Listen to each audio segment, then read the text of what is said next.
భారీ లాభాలతో ముగిశాయి దేశీయ స్టాక్ మార్కెట్లు. అంతర్జాతీయ పరిణామాలు ఇన్వెస్టర్లలో ఉత్సాహాన్ని నింపడంతో సూచీలు దూసుకెళ్లాయి. కొనుగోళ్ల జోరుతో సెన్సెక్స్ ఏకంగా 964 పాయింట్ల లాభపడి 78,151 దగ్గర స్థిరపడింది. ఇక నిఫ్టీ కూడా 261 పాయింట్ల లాభంతో 24,334 వద్ద ముగిసింది. ఇక బ్యాంకింగ్ షేర్లో భారీ కొనుగోలుతో నిఫ్టీ బ్యాంక్ 939 పాయింట్లు ఎగబాకింది. ఇక మార్కెట్లో పాజిటివ్ సెంటిమెంట్ కొనసాగడంతో ట్రేడింగ్ మొత్తం ఉత్సాహంగా సాగింది.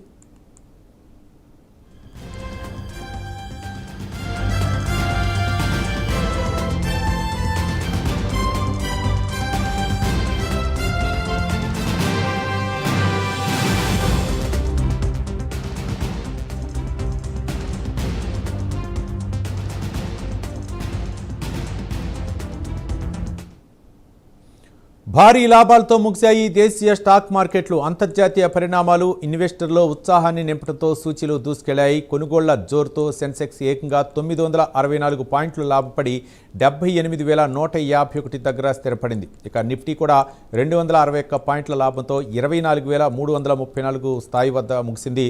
బ్యాంకింగ్ షేర్లో భారీ కొనుగోలుతో నిఫ్టీ బ్యాంక్ 939 పాయింట్లు ఎగబాకింది. మార్కెట్లో పాజిటివ్ సెంటిమెంట్ కొనసాగడంతో ట్రేడింగ్ మొత్తం ఉత్సాహంగా సాగింది.